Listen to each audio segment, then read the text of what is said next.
So, ayun na nga mga pangyaw, what's up? So, hindi ako nakapag-intro kanina. So, dahil meron tayo mga interruption dyan. So, ayun. So, what's up mga pangyaw? Ito na naman po si Maria, ang inyong lingkod. So, today is panibagong bukas, panibagong vlog, at panibagong recipe.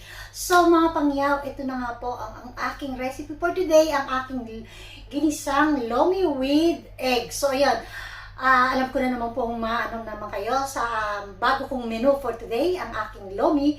So, first time ko rin din po magluluto ng lomi actually. Pero kumakain tayo ng mga lomi, pero hindi ko pa na-try magluto. Pero ngayon, itatry ko po magluto ng lomi at isi-share ko naman po sa inyo kung paano ako magluto ng aking lomi. So, ayun, sa mga pangyaw po natin dyan, kung bago ka po sa aking channel, don't forget to subscribe at pakiclick nyo na rin po ang aking bell button para ma-notify kayo na every time na may bagong recipe ang inyong pangyaw.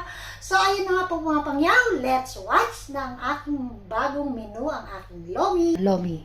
So, ayan, andyan po si ginisa mix at syempre si salt at yung ating nor cubes at syempre nandyan din si ginger, garlic at si onion. At maglalagay rin po tayo ng 2 egg. At ang aking isasahog po yung aking pork at si celery at syempre yung ating cabbage at syempre yung lomi at ang ating white pepper at lalagyan din na natin siya ng soy sauce at syempre si oil. So ayan po ay napakasimple kong ingredients para sa ating lomi.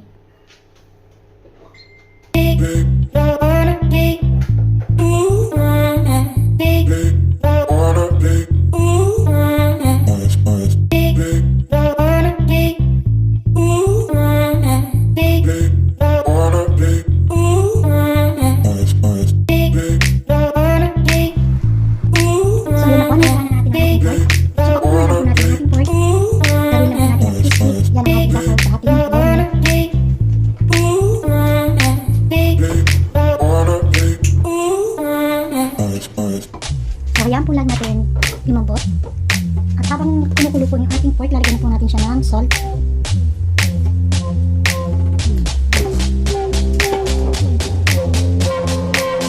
So yun mga kamay, lalagyan natin ng garlic. Ang ating white onion po natin lalagyan.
Kaya lang po natin mag-brown ang ating garlic.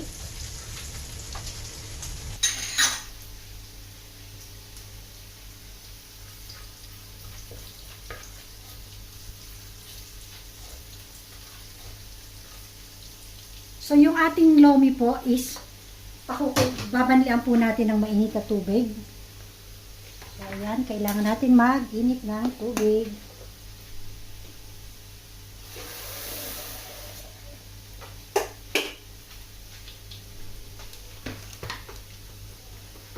Hugasan po natin siya ng mainit na tubig. So, ayan. Okay na po yung ating garlic. Lagay naman na po natin yung ating onion.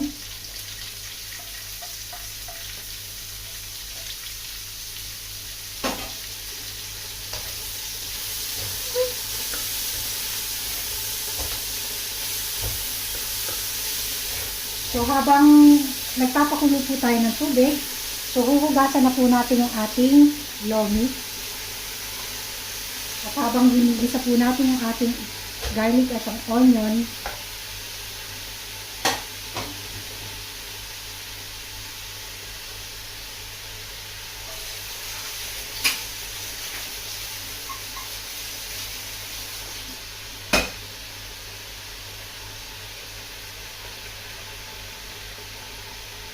ito po yung ating klase ng lomi. Ayan.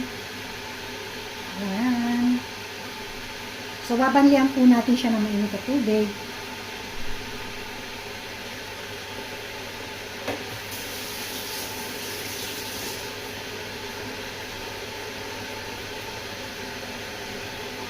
Na po natin ng mainit na tubig yung ating lomi.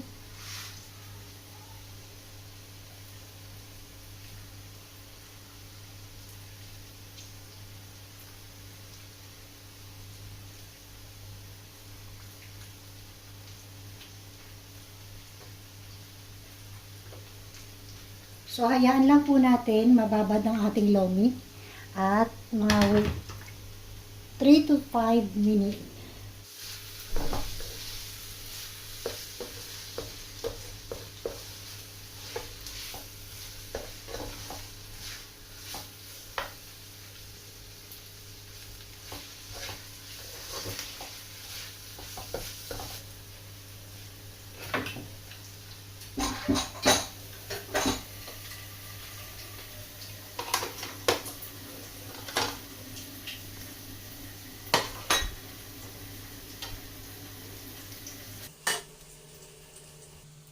So, hugasan na po natin ang ating lomi.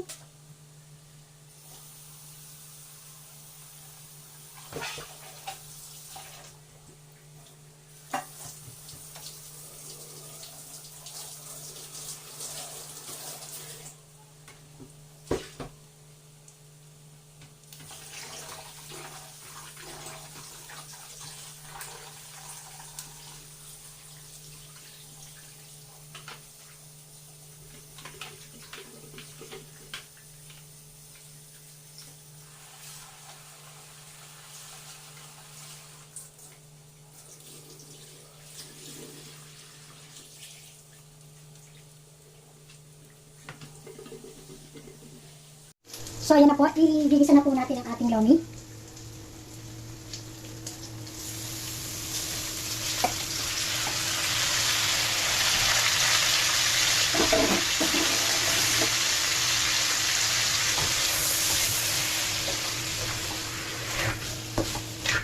At ilalagay na po natin ang ating mga vegetable, ang ating cabbage at ang ating celery.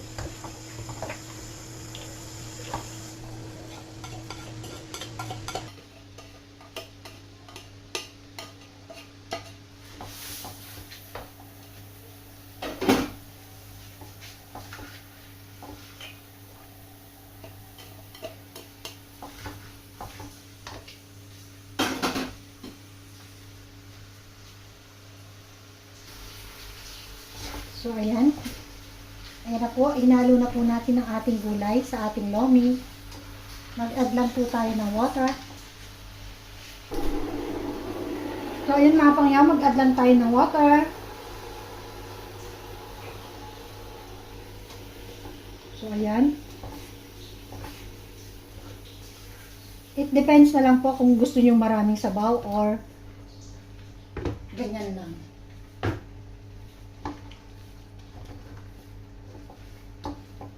So, ayan na po yung ating lomi. Titimplahan na po natin siya. Lalagyan na po natin ng soy sauce.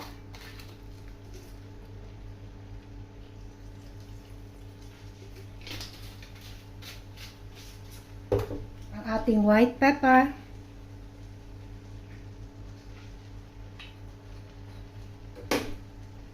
At ang ating ginisa mix. Imi-mix na po natin lahat.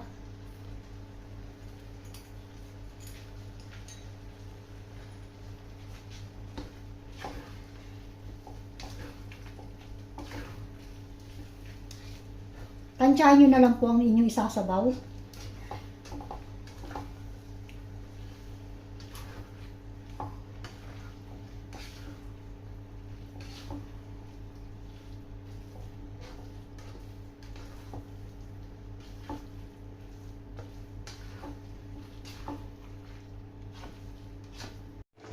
So yun nga mga pangyaw, hindi ko na-play, so hindi ko na ano sa inyo. So yun nga, sabi ko nga po sa inyo, nag-add ako ng soy sauce at ang ating white pepper. So ngayon, ilalagay na natin yung ating ginisa mix. So nag-add pa rin ako ng water dahil kulang ang ating water kanina. So yan, dahil sabi ko nga po sa inyo, maano to sa sabaw. So kayo na po mag-a-add ng inyong water kung gusto niyo ng masabaw or maraming sabaw. So ayan. Ayan na yung ating lomi.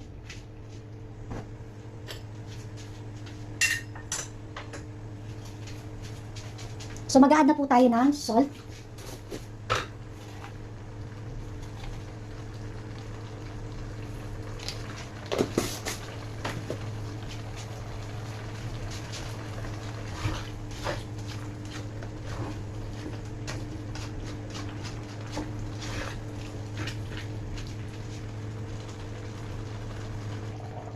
So ayan po, mag-a-add din po tayo ng oyster sauce. Ayan.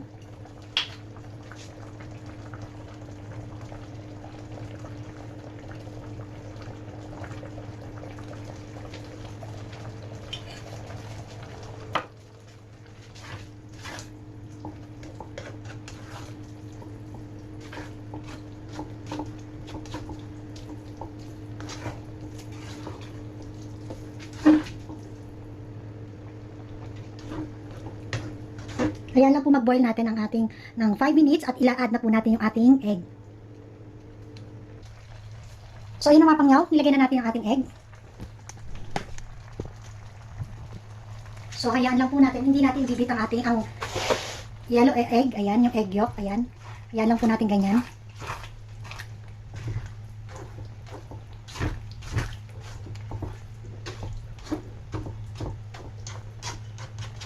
At masarap po ito kung iaanohan nyo ng lemon or calamansi. So, ayan na po yung aking recipe for today, ang aking lomi.